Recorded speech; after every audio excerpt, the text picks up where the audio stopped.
On permet également, c'est un autre point, une projection des variations dans le futur. Jusqu'à la fin de l'année, on va pouvoir projeter un prix moyen et ainsi anticiper des évolutions à la hausse ou à la baisse et répercuter sur la vente l'ensemble de ces évolutions pour avoir une action time to market encore plus efficace, une action des achats encore plus efficace. Voilà, j'ai beaucoup parlé. Je vais maintenant passer la parole à Monsieur Perret. Oui, bonjour à tous. Donc moi je travaille dans la société Hutchinson. Je vais dire quelques mots sur Hutchinson parce que c'est peut-être pas connu de tout le monde. Donc nous sommes une société industrielle. On a à peu près 35 000 personnes. On fait 3,5 milliards de chiffre d'affaires. On travaille à 80% dans l'automobile et à 30% dans l'industrie et particulièrement dans l'aérospace. On est filiale du groupe Total. Donc ça aussi, c'est important. Il y a quelques années, j'ai pris la direction des achats du groupe Hutchinson. Et mon président m'a dit, si vous étiez directeur des achats, qu'est-ce que vous voudriez? Alors j'ai dit, si j'étais directeur des achats, moi, directeur des achats, je voudrais que les achats soient reconnus et que les achats soient stratégiques. Et je lui ai dit, moi, directeur des achats, je souhaiterais avoir un outil métier pour pouvoir arriver à mon but. Alors, il m'a dit oui. Alors, il ne m'a pas dit oui tout de suite parce que c'est un président normal. Donc, il a fallu quand même que je lui explique un petit peu ce que je voulais faire. Alors, qu'est-ce qu'on a voulu faire? Je crois qu'en fait, beaucoup de choses ont été dites par Sylvain. Donc, je vais juste remettre le contexte. Et puis, si vous avez quelques questions précises, Erwan est là pour répondre. Donc, moi, je suis juste là pour passer les plats.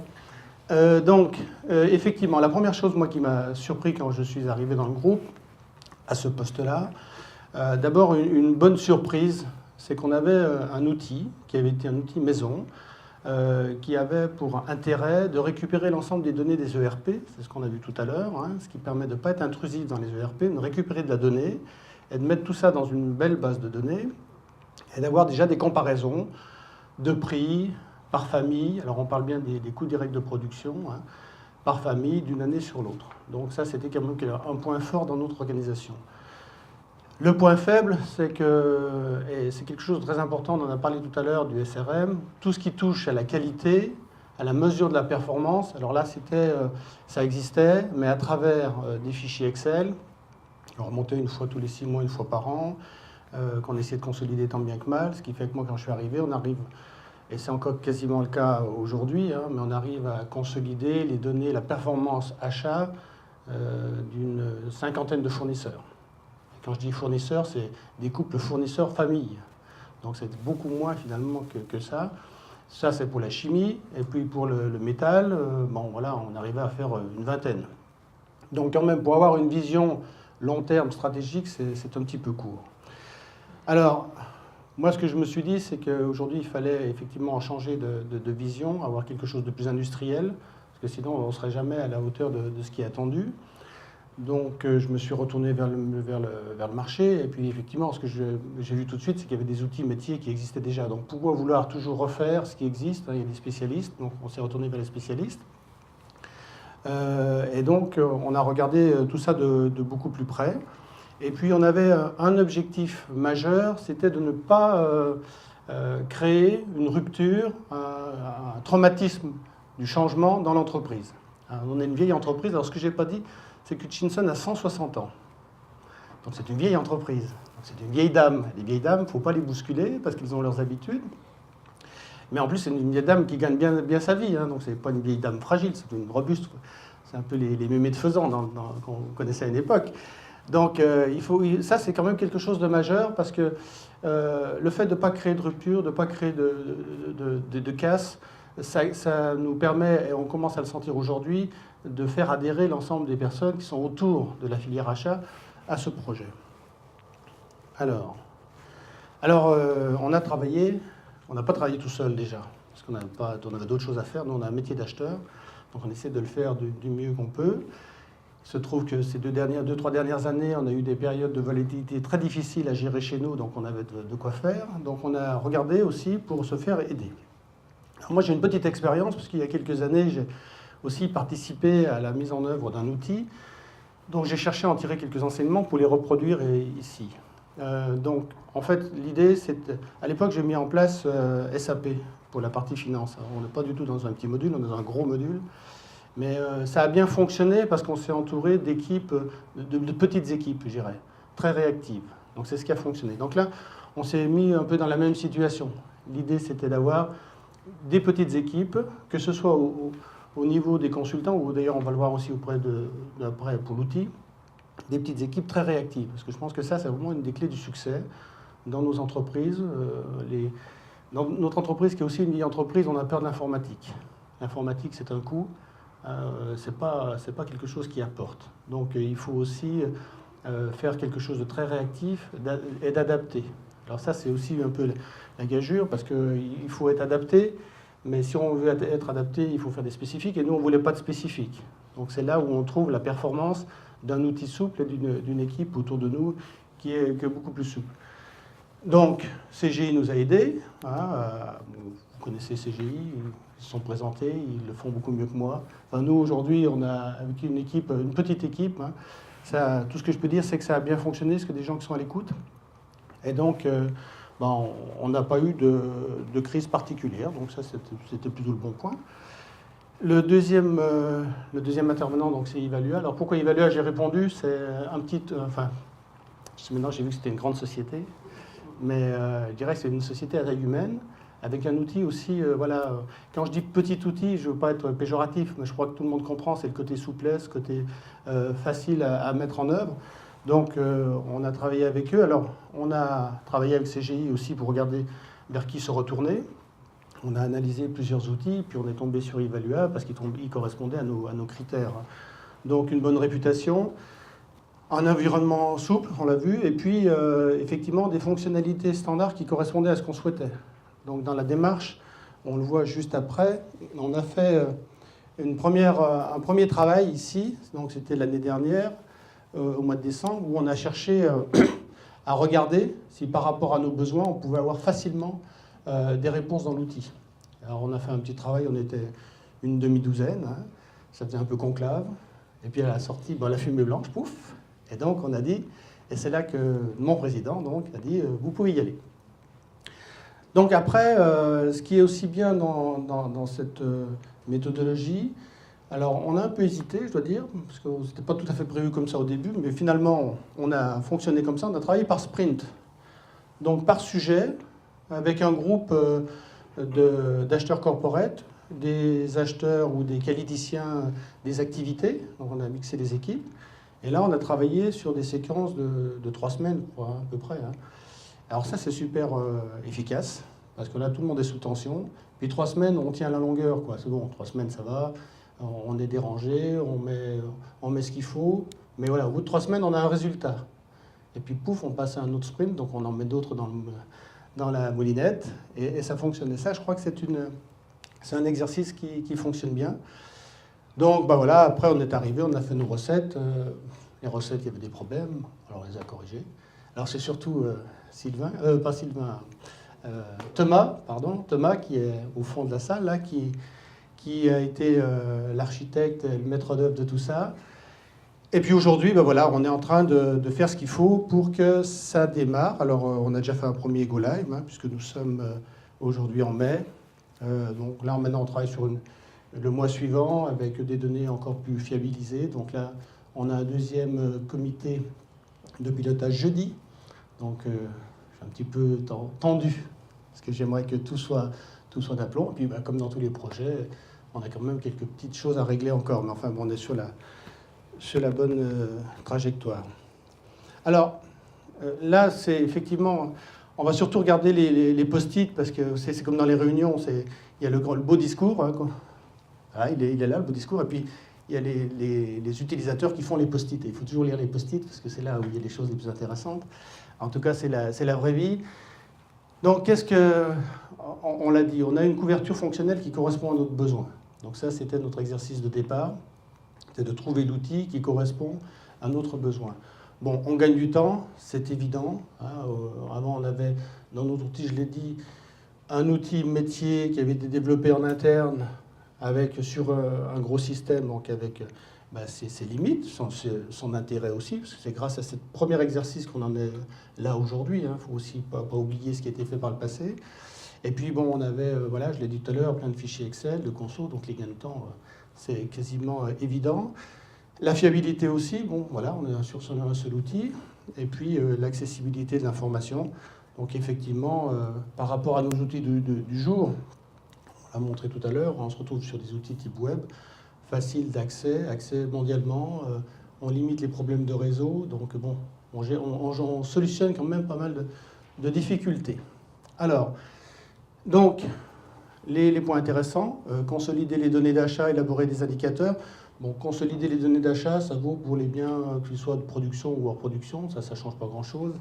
Par contre, sur les indicateurs, ça a été bien dit.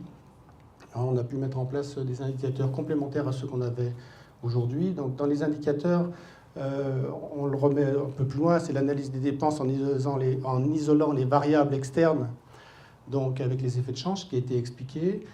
Notre premier outil nous permettait de comparer d'une année sur l'autre les prix payés moyens par famille. Alors nous, on parle par famille, hein, je parle là de chimie et de métal. Voilà, on a identifié il y a longtemps dans notre organisation des familles de produits. Donc ces familles, on calcule un prix payé moyen et on compare déjà d'une année sur l'autre la variation de ce prix payé moyen. Bon, avec une certaine limite, c'est qu'aujourd'hui, on calcule, ben voilà, on est à fin mai, le prix payé moyen de fin mai par rapport au prix payé moyen de toute l'année précédente.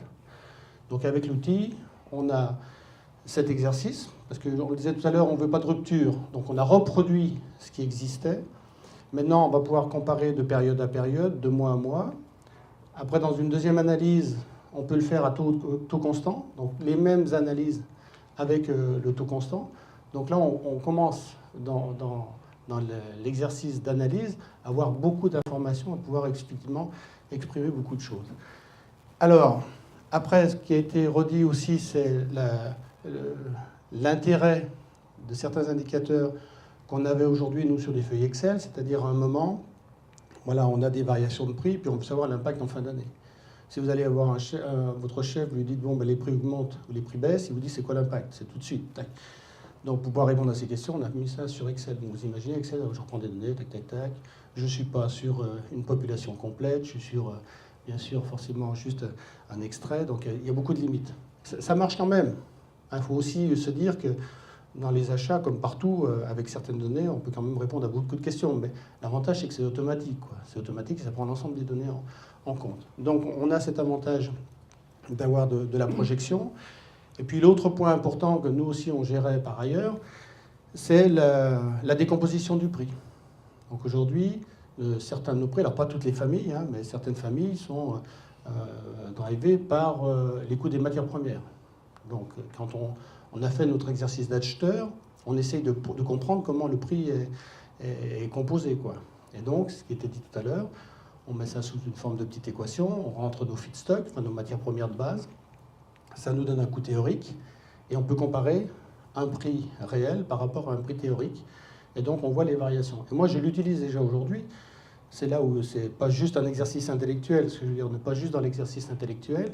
Quand je travaille avec mes acheteurs, donc on a fait ça bien sûr avec quelques éléments, hein, on ne peut pas le faire globalement aujourd'hui, demain on pourra le faire globalement. Eh bien, les acheteurs viennent avec leur courbe montrant les principaux articles d'une famille et puis le coût de la matière première, pour voir si effectivement on est en train de perdre en marge ou on est en train de gagner. Et donc quand les marchés s'inversent, quand le marché devient, enfin c'est le marché qui dirige le prix, eh bien on regarde si on se retrouve avec... on a une capacité à retrouver, nous, des niveaux de marge faibles pour le fournisseur et intéressants pour nous. Donc ça, c'est quelque chose, de mon point de vue, qui est dans la gestion de l'acheteur. Là, on est vraiment sur l'acheteur. On se donne des éléments. Si l'acheteur fait bien son boulot, c'est-à-dire s'il connaît bien sa famille, s'il connaît bien ses décompositions de prix, là, l'outil lui permet de donner les éléments pour travailler et pour prendre des décisions. Et après, il y a le deuxième point, donc sur la qualité.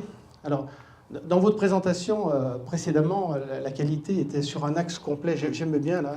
Ça, c'était bien. Juste une petite remarque. C'était sur un axe complet. C'était assez important. Puis là, vous l'avez mis verticalement. On a l'impression que c'est moins important. Et pour moi, ça devrait être quasiment à la place du pilotage stratégique. Parce que, vous l'avez dit tout à l'heure, ce qui est important dans les outils, c'est d'avoir cette vision stratégique pour les acheteurs.